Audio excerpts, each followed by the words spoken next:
everyone, my name is Vishal. I'm a senior here at Penn State. Today my topic is going to be technical challenges associated with using natural gas as a transportation fuel. I'm going to be talking about what natural gas actually is, its uses, challenges, what are its applications, different types of natural gas, what are the problems associated with it, the solutions, how to implement it. So what is natural gas? Natural gas is a combustible gaseous mixture which consists of simple hydrocarbon compounds such as methane. It is usually extracted from gas and oil wells. Smaller amounts are usually derived from supplemental sources such as landfill gas and coal-derived gas. It also accounts for approximately 24% of US's energy use and about 2% of energy used for US transportation. Natural gas has many uses, especially in the transportation sector. First and foremost, it is produced domestically, which increases security of energy. When used as a traditional fuel alternative, it will bring up the life of the engine. Natural gas combustion emits around 60 to 90% less smog-producing pollutants as compared to a fuel like gasoline, and also around 30% less greenhouse gas emissions. Despite these uses, there are certain challenges associated with natural gas. For example, it is a non-renewable resource with very high operating cost for extraction.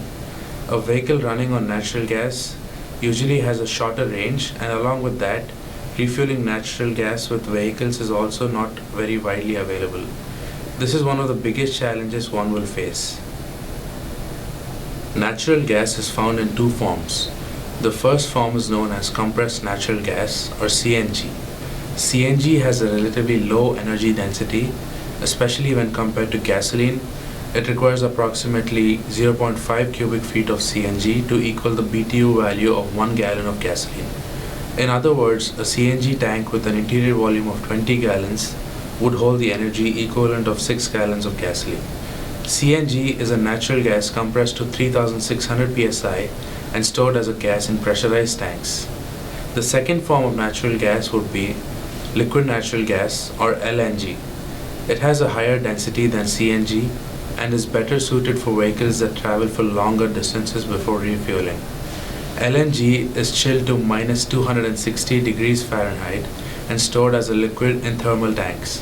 When LNG is compared with gasoline, 1 gallon of LNG has 64% of the BTU value of 1 gallon of gasoline.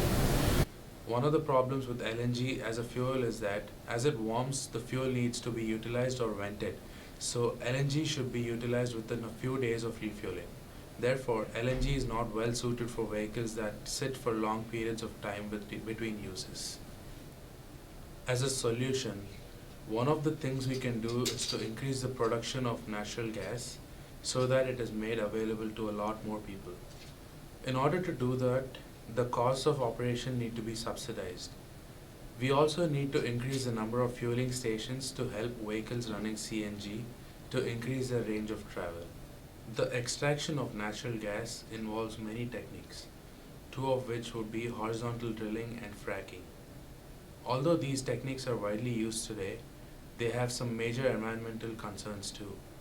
For example, fracking uses huge quantities of water, and on the other hand, horizontal drilling has a probability to ignite an earthquake due to the wide area of exploration.